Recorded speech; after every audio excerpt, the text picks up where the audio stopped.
말씀을 나누길 원하는데요. 계속되는 아모스 대언자의 이제 경고의 메시지가 주어지고 있는데요. 같은 경고의 메시지라도 이제 수위가 있습니다. 오늘 말씀은 거의 부고장에 가깝습니다. 성도님, 우리 부고장이 뭔지는 아시죠? 예전에 신문을 보게 되면 신문 항상 거의 끝 부분에 부고란에서 어느 기업 유력한 사람 이름이 꼭 나오게 되는데, 사람의 죽음을 알리는 글 부고장.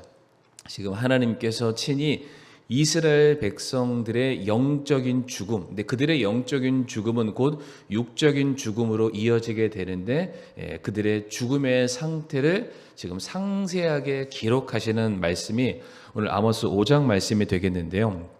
1절 말씀 보시게 되면, 오 이스라엘의 집아, 너희는 내가 너희를 대적하여 지은 이 말 곧 애가를 들으라 라고 되어 있습니다. 지금 뭘 들으라고 되어 있나요? 애가죠. 애가는 눈물을 흘리면서 부르는 노래, 다시 말해 장례식 때 부르는 노래를 말합니다.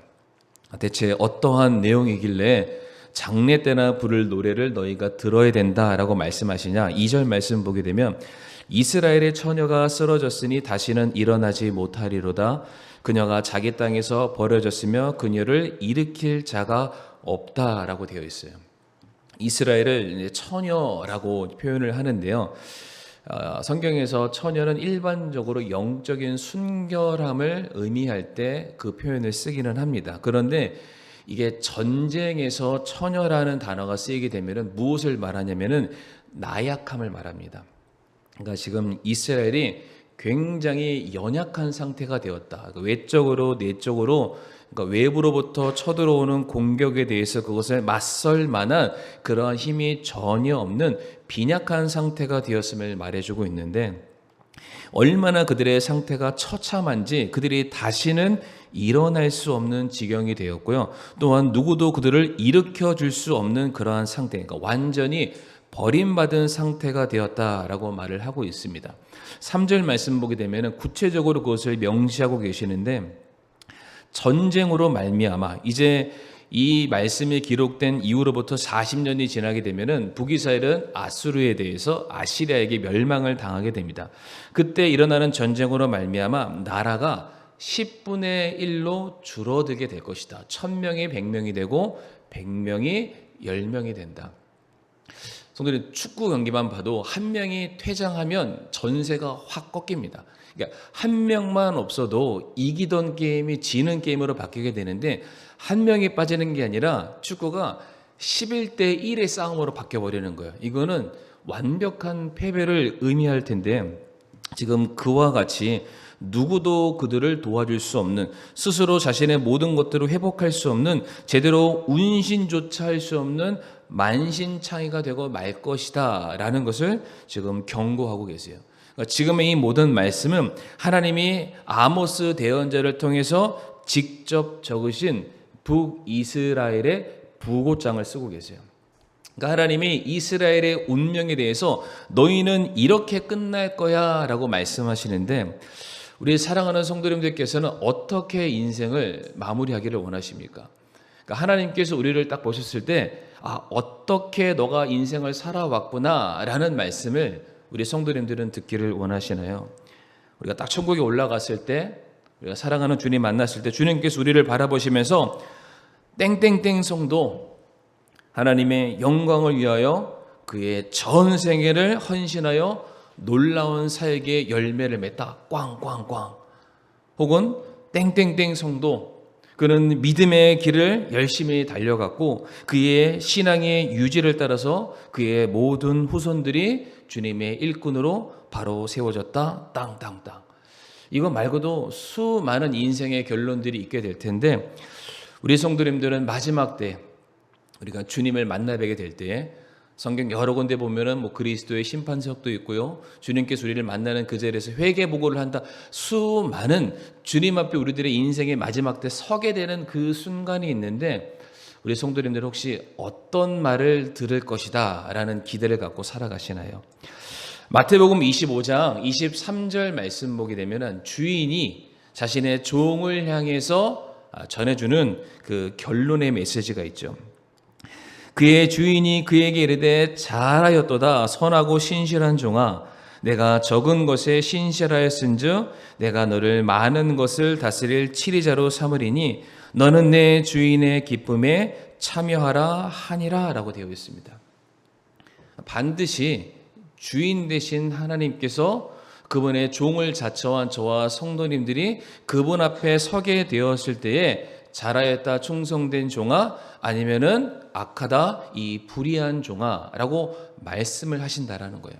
근데 성도님들, 이 말씀을 잘 보시게 되면은 하나님께서 저와 성도님들에게 무엇인가를 많은 것을 요구하지 않으셨다라는 것을 우리가 알 수 있습니다.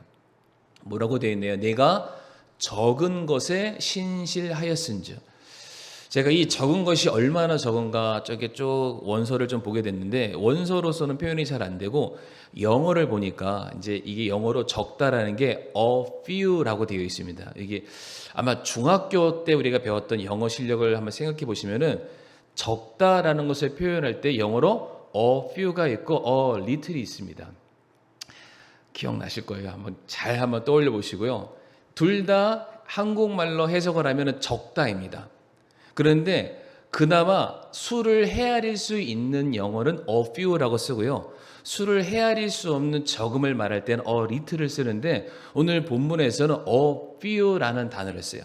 그러니까 하나님께서 우리에게 뭔가를 맡겨주셨을 때에 너무 정신없어서 맡겨주신 것이 뭔가 헤아리다가 끝나는 이 정도가 아니라 충분히 우리 사람 열 손가락으로 헤아릴 수 있을 만큼의 작은 일을 우리에게 맡겨주신다는 거예요. 많은 것을 맡겨주시고 많은 것을 요구하시는 것이 아니라 충분히 우리가 감당할 수 있는 적은 것을 우리에게 맡겨주시고, 과연 그 일에 우리가 얼마나 충성을 다했는지, 얼마나 신실한 사람으로 드러났는지를 보시고 그것을 가지고 영혼을 판단하는 잣대로 삼으시겠대요. 그래서 우리가 한 일은 굉장히 적은데 우리로 하여금 많은 것을 다스리고 누릴 수 있는 기쁨에 참여하는 자가 되게 하겠다. 그러니까 다만 우리가 한 개라도 맡겨주신 일에 충성을 다하게 되면은 주님께서는 그것을 영혼의 가치로 환산하셔서 영원토록 신실한 자다라고 우리를 부르신다라는 거예요. 그러니까 굉장히 우리가 뭐라고 될까요? 좀 수지 맞는 장사입니다. 하나만 잘해도 영원토록 신실한 사람으로 인정받는다. 제가 이 강대상에서 저희 부모님 얘기하는 것을 양해 부탁드리고요. 마침 오늘이 어버이날이기도 하고 이제 오늘 아침에 이제 저희 부모님이 이제 올라가셨습니다.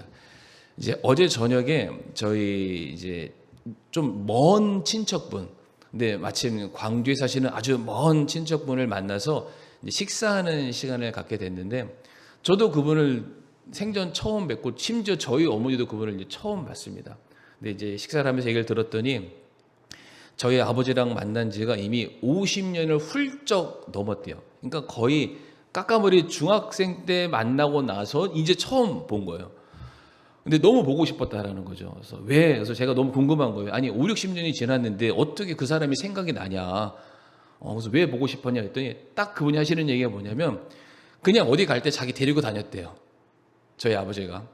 그래서 뭐 있으면 뭐 먹여주게 되고, 하여튼 어렸을 때 그 좋은 추억 하나가 수십 년이 지났는데 나 광주 왔으니까 밥 한 개 사줄래 했더니 사주겠다고 달려와서 밥을 사주더라고요. 아마도 저는 이런 게 아닌가 생각이 드는데 절대로 저희 부모님을 칭찬하는 게 아니니까 오해 마시고요. 그러니까 사람이 좋은 추억 하나만 머릿속에 담겨 있어도 그 사람에 대해서 생각하는 인식이 달라집니다. 하나님께서도 저와 우리 사랑하는 성도님들이 정말로 작은 것에 신실한 자로 드러나게 되면은 정말로 모든 것을 능히 다스릴 수 있을 만한 충성된 자로 여기신다. 성도님 한번 생각해 보세요. 저희가 살아가는 인생이 한 70이고 강건하면 80이다. 물론 요즘은 더 살지만 강건한 모습으로 살아가는 것은 80대까지 사시는 것 같아요. 근데 우리가 7, 80년 인생 되는 이 시간 동안에 정말로 오롯이 70년, 80년만 온전히 다 365일 24시간 1시간도 빠지지 않고 전적으로 신앙생활 하던가요? 아니죠. 그 중에서 나 할 거 다 하고 잘 거 다 자고 먹을 거 다 먹고 놀러 갈 거 다 놀러 가고 핸드폰 볼 거 다 보고 난 다음에 조금 시간 남으면은 그제서야 할까 말까 다시 한번 마음을 먹어서 주님을 위해서 헌신하기도 하고 기도하기도 하고 예배드리고, 주일날도 예배 한번 드리고 나면 피곤해서 집에서 다 이렇게 들어 누우시잖아요. 근데 진짜로 종합해보면은 정말로 우리가 주를 위해서 드리는 시간이 과연 얼마나 될까? 정말로 적은 시간일 겁니다. 근데 그 시간만큼도 우리가 하나님께 온전하게 못 드린다는 문제가 있겠죠. 그러나 그 적은 시간을 우리에게 주님께 드리게 되면은 영원토록 칭찬받는 기회를 우리가 얻게 된다. 그래서 우리 성도님들, 정말로 우리가 세상으로부터 받는 칭찬과 인정이 아니라 영원토록 함께할 주님으로부터 받게 될 인정과 칭찬의 마음을 쏟아내시는 저와 성도님들이 되기를 간절히 바라겠습니다. 그래서 하나님께서 우리를 보셨을 때에 부고자, 애가가 아니라 우리 주님 만나 뵀을 그때에 이 찬이의 환가죠. 행진곡처럼, 야, 정말로 주님 만날 그 자리가 너무나도 기대가 되고 소망이 되는 그러한 시간들이 되기를 바라겠습니다. 이제 이어지는 4절 말씀 보게 되면은 이제 주님께서 그런 부고장을 쓰시면서 여전히 그러한 이스라엘 백성들에게 기회를 주세요. 너희들 영적으로 죽은 거나 다름없다라고 말씀하시면서도 또다시 기회를 주십니다. 4절 말씀에 주가 이스라엘의 집에게 이같이 말하노라 너희는 나를 찾으라 그리하면 뭐라고 되어 있나요? 너희가 살리라. 애가가 불러지고 있습니다. 장례식이 치러지고 있는 거예요. 누군가는 지금 죽어가고 있는데 그와 같은 상황 속에서도 하나님께서 다시 한번 기회를 주시는 거예요. 너희가 나를 찾아야 된다. 이미 우리가 지난 시간에 아모스 4장에서는 내게로 돌아와라 라는 메시지를 넘기셨다면 이제는 더 간절하게 주님께서 제발 날 좀 찾기만 해라. 옛날에는 4장에서는 돌아와야 되는데 돌아올 시간도 이제 주님께서 너무 급하신 거예요. 나만 찾기만 하면 돼. 이제는 내가 갈게. 그 간절한 심정을 볼 수가 있습니다. 자, 그런데 성도님들 잘 봐보세요. 우리가 지난 시간 말씀을 떠올리시면은 아모스 4장 4절과 5절 말씀을 잘 한번 보시게 되면은 화면에는 안 나오는데요.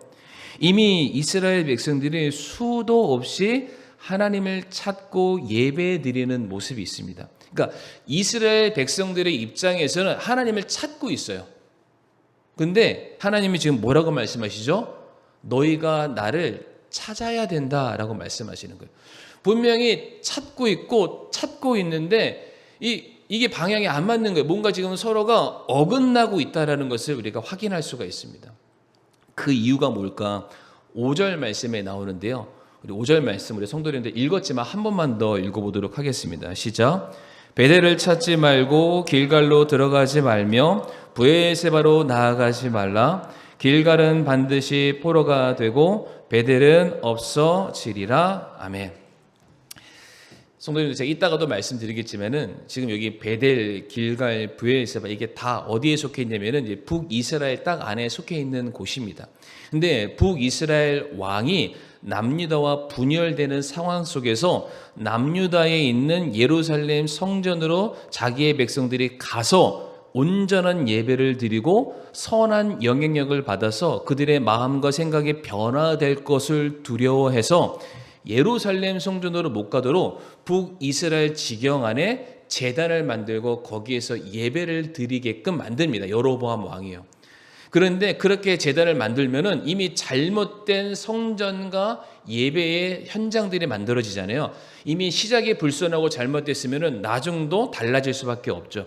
거기에서 하나님께 예배 드리는 모습이 아니라 우상 숭배가 파다하게 됩니다. 이게 정확하게 열왕기상 12장 28절부터 32절 말씀이 나와 있는데 잠깐만 확인해 보도록 하겠습니다. 화면에 말씀 띄워주시고요. 열왕기상 12장 28절부터 32절 말씀 보게 되면 뭐라고 되어 있습니까? 이것에 관하여는 왕이 의논한 뒤에 금송아지 둘을 만들고 그들에게 이르기를 너희가 예루살렘에 올라가는 일이 너무 큰 일이다. 너희가 예루살렘의 왕래에서 선한 영향을 받을까 봐 내가 그것을 막기 위해서 북이스라엘의 제단을 만들었다. 그러면서 뭐라고 되어 있나요? 오 이스라엘아 너를 이집 땅에서 데리고 올라온 내 신들을 보라 라고 말하면서 그들이 금송아지를 만들었다라는 거예요. 마치 이스라엘 백성들이 그 시내산 밑에서 금송아지를 만들고 춤을 추고 잔치를 벌였던 그 모습과 동일하게 북이스라엘이 베델과 단의 제단을 만들어 놓고 하나님을 섬기는 것이 아니라 송아지를 만들어 놓고 이것이 우리를 구원하신 우리의 신이다 라는 잘못된 이야기들로 사람들을 어긋난 신앙의 길로 가게 만들었다는 거죠. 그러면서 32절 말씀 보면 뭐라고 되어 있나요? 자기가 만든 송아지들에게 희생물을 드렸으며 또 자기가 만든 산당들의 제사장들을 베델에 두었다라고 말합니다. 그러니까 자기가 만든 신에게 바쳐진 제물은 누구한테 오나요? 내가 뭘 만들었어요. 내가 내 거에다 뭘 바쳤어요. 그 임자는 누구예요? 나예요. 그러니까 내가 바쳐놓고 내가 먹는 거예요. 내가 써놓고는 내가 쓰는 겁니다. 그러니까 지금 하나님께 바칠 마음은 한 푼도 없어요. 바쳐지는 것도 아깝죠. 그냥 내가 나를 위해서 쓰고요. 또한 자기가 세운 제사장들은 그 제사장을 세워놓고 그에게 어떠한 기준과 법칙을 줬겠나요? 내 기준과 내 법칙을 그 사람에게 줬을 거예요. 제사장이라는 타이틀은 있지만 그 사람은 꼭두각시에 불과한 상황입니다. 그러니까 예배의 형태와 모습은 있었지만은 껍데기에 지나지 않습니다. 가짜 예배, 거짓된 예배, 자기의 만족과 탐욕을 채우기 위한 가증스러운 예배를 드리고 있음에도 불구하고 그들이 예배라는 장소에 찾아갔고 하나님이라는 이름을 부르고 있으니까 나는 지금 하나님을 찾고 있는 거야. 나는 지금 예배를 드리고 있는 거야. 나는 영적으로 아무런 문제가 없어. 그들이 잘못된 착각 속에 빠졌던 거예요. 그러니까 그들은 하나님을 찾지만 하나님의 눈에는 그들이 안 보이니까 내가 너희를 찾고 있다. 우리는 하나님께 가고 있다니까요. 서로가 동상이몽 다른 말을 하고 있는 상황이죠.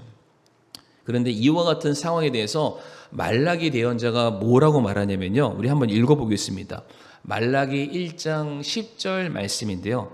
같이 한번 읽어보실까요? 시작. 만군의 주가 말하노라 너희 가운데 조금이라도 받지 아니하고 문들을 닫을 자가 과연 누구냐? 또 너희가 조금이라도 받지 아니하며 내 제단에 불을 피우지 아니하는도다. 내가 너희를 기뻐하지 아니하며 너희 손에서 헌물도 받지 아니하니라. 아멘. 선생님 지난 시간에 제가 전했던 말씀 기억나시나요? 지금 북이스라엘 사람들이 하나님께 수많은 예배를 드리면서 바쳤던 그 제물들이 다 누구 거였다고요?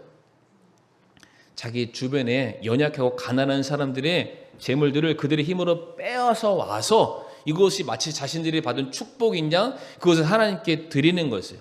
그러니까 자신들은 바친다고 바쳤지만 하나님 보시기에는 이 모든 것들은 불의한 재물들입니다.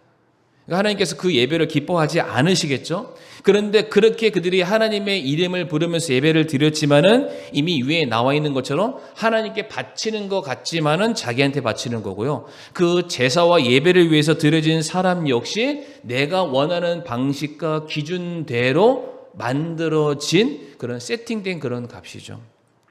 하나님이 원하시는 예배가 아니라 자기 자신이 원하는 예배를 드리고 있었던 거예요. 그러니까 이 말라기에서 뭐라고 말씀하시냐면 이렇게 잘못된 제사와 잘못된 예배가 드려지는 성전이라면 차라리 문을 닫는 게 낫다라는 거예요. 지금 너희는 너희들의 필요한 것을 얻기 위해서 너희들의 만족함을 얻기 위해서 예배를 열심히 드리고 있지만 거기에 있는 모든 것들은 내가 전혀 기뻐 받는 것이 아니다. 그래서 지금 내가 찾는 사람, 내가 원하는 사람, 어떠한 사람이 성전에 와야 되냐면은 이 성전의 문을 닫아줄 사람을 나는 찾는다라는 거예요. 이 성전 안에 수많은 사람들이 바글바글 하고 있어요. 그런데 주님이 찾는 것은 이렇게 가증되고 거짓되고 더러운 예배를 내가 받기 싫으니까 차라리 예배당의 셔터를 내려줄 그 사람을 내가 찾는다. 지금 그런 간절한 주님의 메시지가 나오는데 성도님들 이 5절 말씀에 베델과 길갈과 브엘세바 세 곳이 나왔잖아요. 간단하게 설명드리면 성도님들 베델하면 누가 생각나시나요? 네, 야곱이죠. 야곱이 형을 피해서 도망가다가 광에서 돌베개 저거 잤는데 뭐 사닥다리가 와서 하나님 내가 너를 구원하겠다. 너무 감사합니다. 그 자리에다가 단을 쌓고 예배를 드렸던 장소가 베델입니다. 특별히 거기서 야곱이 하나님께 뭘 약속드리냐면 내가 나가서 열심히 일하고 내가 받은 모든 소유가 있으면은 그거 내가 다 하나님께 11조를 드리면서 이 모든 것의 주인이 하나님 되심을 인정하겠습니다 라고 고백했던 장소이기도 해요. 그 다음에 길갈인데 성도님, 길갈하면 뭐가 생각나시나요? 이스라엘 백성들이 길갈에서 할례를 행했습니다. 그리고 그것을 뭐라고 불렀냐면은 이집트에 있었던 수치가 굴러갔다. 우리 부끄러움이 굴러갔다. 하나님께서 우리의 자부심을 세워주셨다 해서 또한 그 자리에도 제단을 쌓고 예배를 드렸던 장소가 길갈이고, 브엘세바는 아브라함이 그 아비멜렉과 함께 불가침 조약을 맺었던 장소이기도 합니다. 나중에 이삭이 계속해서 그거 기억나시나요? 우물을 팠다 메웠다 그런 장면들이 있잖아요. 그때 하나님께서 계속해서 자신을 축복해 주시니까 하나님께서 하나님을 끝까지 신뢰하는 사람들을 포기하지 않고 계속해서 붙들어 주시고 축복해 주시는구나, 감사해서 또한 단을 쌓고 제사를 드렸던 장소가 브엘세바였어요. 그러니까 이 세 가지 지명의 특징은 무엇이냐면은 하나님을 만났던 분명한 사건이 있었고 하나님께로 받았던 분명한 은혜가 있었기 때문에 그 받은 은혜를 내가 다시금 올려드리겠습니다 신앙 고백을 하기 위해서 그들이 단을 쌓고 예배를 드렸던 장소들이에요. 근데 이게 북이스라엘로 넘어가면서 뭐로 바뀌었냐면은 그 자리에 하나님의 자리는 사라지고 온갖 우상들이 서 있어요. 근데 성도님들, 그 우상들이라는 것은 정말로 그 우상 자체를 섬기기 위해서가 아니라 누구를 섬기는 거였었죠? 자기 자신을 섬기는 거잖아요. 그러니까 사람들이 이렇게 얘기하는 거예요. 하나님을 찾고 예배한다고 해놓고는 물질의 주인이 더 이상 하나님이 아니신 거예요. 그냥 하나님 그런 거 있죠. 하나님 복 주시면 내 사업 성공하게 해주면, 내 형편은 잘 되면 내 다 드릴게요 라고 그렇게 간절히 기도하면서 정말 하나님 최고입니다 해놓고는 진짜 하나님이 그런 축복을 주셨더니만 마음이 화장실 들어갈 때랑 나올 때랑 완전 다른 거예요. 바빠보고 주머니에 차기 시작하니까 이거 관리하느라 바쁘니까 그 예배의 자리도 찾지 않는 거죠. 스스로 수치로 여겼던 이 세상의 가치와 문화들을 이제는 돈 많고 여유로워지고 그러니까 오히려 자기의 욕망을 채우는 수단으로 삼는 그런 사람들이 생기기 시작한 거예요. 그러니까 자꾸만 그들이 예배라는 핑계를 앞세워 놓고서는 그들의 욕망과 잘 먹고 잘 사는 것과 성공을 누리는 것에만 그들이 집중하고 치중하는 잘못된 예배가 팽배해지기 시작했다라는 것이죠. 그러니까 하나님께서 이게 너무나도 안타까우신 거예요. 그러니까 수많은 사람들이 성전과 제단에 와서 그들의 모든 재물들을 같이 바쳐놓고 축복해 주세요 말하고 있지만 하나님은 말씀하세요. 너희가 나를 찾아야 된다라고 말씀하고 계세요. 오늘 본문 11절부터 13절까지 말씀을 한번 보시길 바랍니다. 얼마나 이스라엘 백성들이 잘못된 예배와 잘못된 신앙의 모습을 가지고 있었냐면은 11절 말씀에 너희가 가난한 자를 짓밟고 그에게서 미래의 무거운 조세를 거두나니 뭐라고 되어 있어요? 이웃사랑을 실천해야 할 하나님의 백성들이 그 이웃을 통해서 자기의 주머니를 채우는 악행을 저지르고 있다라고 말하고 있습니다. 하나님이 주실 축복을 기대하고 사모하는 삶이 아니라 자기의 팔을 걷어붙여서라도 그 필요를 채워내고 마는 폭력적인 성향으로 바뀌었다라고 되어 있고요. 너희가 다듬은 돌로 집을 건축하였다. 성전과 성전에 쓰여져야 될 돌들을, 그런 건축 재료들을 자기의 만족을 위해서 쓰기 시작했다라는 거예요. 하나님의 것을 착복하기 시작했다는 겁니다. 그 또한 밑에 있는 말씀 보게 되면 뭐라고 되어 있나요? 너희가 의인들을 괴롭히고 가난한 자를 외면하고 정당함을 묵살하고 악한 일에 너희들이 침묵하고 있다. 아니, 하나님께 그렇게 나와서 예배를 드리는 사람들이 정작 하나님의 백성으로서는 해야 될 일들을 전혀 하지 않는 거죠. 이것은 무엇을 의미하냐면 우리가 말씀을 받았고 말씀을 들었고 그 말씀 앞에 아멘으로 순종하고 예배당을 떠났지만은 실제 내 삶에서는 그러한 모습들이 전혀 나타나고 있지 않다라는 거예요. 그러니까 하나님께서 너무 안타까우신 거예요. 예배를 드리러 나오는 우리들의 의도도 불순하고요. 예배를 드렸지만은 드리고 나서 아멘 할렐루야 아멘 하고 나갔지만은 그의 삶이 전혀 변화되지 않는 모습을 바라보면서 그토록 수많은 예배자가 있지만 단 한 사람도 내게 진정으로 예배를 드리는 사람이 없다. 성경 말씀이 그런 게 있잖아요. 내가 나를 예배하는 자를 찾는다라는 그런 말씀이 있잖아요. 하나님이 너무나도 그 안타까운 그 심정, 우리가 예배를 드린다고는 하지만 오히려 그 모든 행위들이 하나님의 이름을 짓밟고 하나님의 영광을 망령되이 여기는 그러한 모습이 우리에게 있다. 주님께서 그것을 지금 안타깝게 말씀을 하고 계십니다. 그래서 이 오늘 읽었던 본문이죠. 아모스 5장 4절과 6절과 8절 말씀 보게 되면은 반복해서 우리에게 주시는 메시지가 있습니다. 너희는 나를 찾으라, 주를 찾으라, 찾으라. 계속해서 찾아야 된다, 찾아야 된다, 찾아야 된다. 근데 성도님들, 이게 무슨 얘기냐면은 잘못된 예배에서 돌이켜야 된다라는 그런 말씀을 주고 계세요. 이스라엘 백성들이 지금껏 어떤 예배를 드렸습니까? 하나님께 뭔가 대가를 요구하는 예배를 드렸습니다. 보상을 받기 위한 예배를 드렸고요. 필요한 것을 얻어내기 위한 예배를 드렸고요. 어떠한 조건을 내세워서 그 필요만 충족시켜 달라라는 그러한 거래와 같은 예배를 자꾸만 드려왔던 것이죠. 하나님 말씀하시기를 그런 잘못된 제사와 예배에서 너희가 돌이켜야 된다. 어떤 조건을 내미는 것이 아니라 너희가 필요할 때만 나를 찾는 것이 아니라 너희가 하나님을 떠나서는 단 한순간도 단 한시도 아무것도 할 수 없는 자임을 인정하고 계속해서 너희가 나를 찾아야 된다. 그런데 여기서 찾는다라는 것이요, 일회적인 것이 아니라 계속적인 용법으로 쓰여 있습니다. 마치 우리가 호흡을 하는 것처럼 일상을 살아가는 것처럼 우리가 하나님 한 분으로 만족하는 그러한 삶으로 나아가야만 우리들의 예배의 모습이 진정으로 변할 수 있음을 우리에게 가르쳐주고 계세요. 그래서 시편 말씀 보게 되면 하나님께서 진짜 원하시는 예배의 모습이 있습니다. 시편 51편 16절에서 17절 말씀인데 같이 한번 읽어보실까요? 시작. 주께서는 희생물을 원치 아니하시나니 그렇지 아니하면 내가 그것을 드렸으리이다. 주께서는 번제 음물을 기뻐하지 아니하시나이다. 하나님께서 구하시는 희생물은 상한 영이라. 오 하나님이여, 상하고 통회하는 마음을 주께서 멸시하지 아니하시리이다. 아멘. 이미 북이스라엘 백성들은 하나님, 돈이 있어야 제 마음이 평안할 것 같아요. 인기와 성공과 명예와 내 삶이 정말로 잘 되는 거, 그것이 채워져야만 내 삶이 평안할 것 같아요. 근데 그게 채워져 봤지만 여전히 그들의 삶에는 궁핍함이 있었고 영적인 목마름이 있었죠. 주님이 말씀하시죠.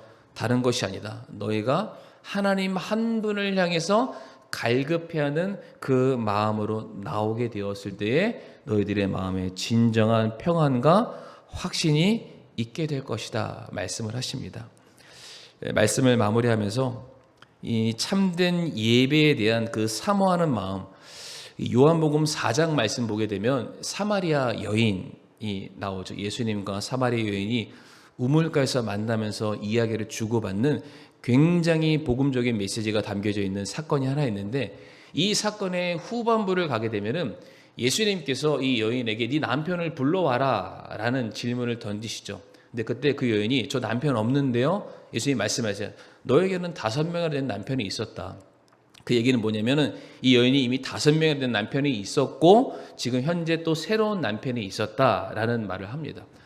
근데 갑자기 그 여인이 그렇게 예수님과 처음에는 물 얘기를 주고받다가 갑자기 남편 이야기를 주고받다가 갑자기 그 여인이 예수님께 무엇을 말하냐면은 예배에 대한 질문으로 바뀝니다. 그러니까 물이 남편으로 바뀌었고 남편이 예배의 모습으로 바뀌는 거예요. 이게 뭘 말하냐면 이 여인이 느끼는 거예요. 아, 내가 내 마음속에 그동안 무엇인가 갈급함을 느끼며 살아왔는데 실상은 그것이 물에 대한 갈급함이 아니었다. 마시는 물. 그게 내가 그동안 살아왔었던 내가 의지했었던 이 남편과의 문제로서 발생한 갈급함이 아니었구나. 내가 진짜로 내 인생의 갈급한 문제는 바로 예배에 대한 문제였구나. 그러니까 그게 계속 바뀌는 거예요. 예수님을 만나면서 뭔가 또렷해지기 시작하는 거예요. 그러면서 그 여인이 말하죠. 20절 말씀에 요한복음 4장 20절에 우리 조상들은 이 산에서 경배하였는데 당신들은 이르기를 사람들이 마땅히 경배해야 될 곳이 예루살렘에 있나이다 라고 말하는 거예요. 이미 제가 앞에서 다 설명드렸죠. 남유다와 북이스라엘 서로 다른 곳에서 서로 예배가 맞다고 주장하면서 특별히 북이스라엘 사람들은 잘못된 예배를 드리면서 그들의 신앙이 점차 변질되어서 하나님을 찾는 것이 아니라 그 제단에서 자기의 영생, 부흥, 영광, 어떤 잘 되는 거 이런 것만 바라는 잘못된 예배를 드리기 시작했어요.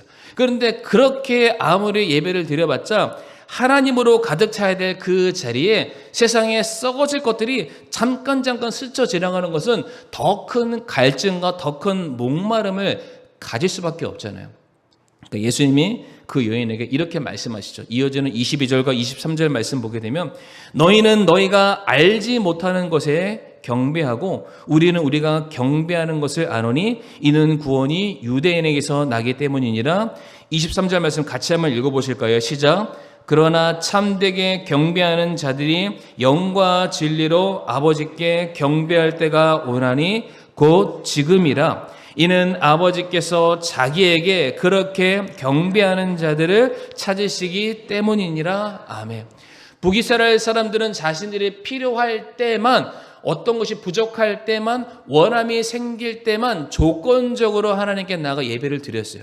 근데 주님께서 그 북이스라엘에 속해 있는 사마리아 여인에게 영적인 갈급함과 예배에 대한 갈급함을 가지고 있는 그 여인에게 말씀하시기를 너희들이 영과 진리로 아버지께 예배할 때가 올 텐데 someday, 언젠가가 아니라 뭐라고 되어 있어요? 지금이라는 거예요. 지금. 바로 이 순간. 지금 이 순간 너희가 하나님으로 말미암아 만족하지 않는다면 그 자리는 세상에 어떠한 것들이 들어와서 잘못된 가치가 너희들의 마음을 차지할 수 있다. 그러니까 지금이라는 순간 다른 것을 기대하고 다른 것을 소망하고 다른 것을 꿈꾸는 것이 아니라 바로 지금 이 순간 내가 하나님의 자녀이고 내가 하나님을 떠나서는 아무것도 할 수 없고 그 하나님께서 내게 분명하게 약속하신 것을 내가 약속의 말씀을 통해서 내가 받아 누리기를 원한다. 하나님께서 내 삶을 인도해 주셔야 그 길이 진리의 길이고 그 길이 생명의 길임을 제가 믿습니다.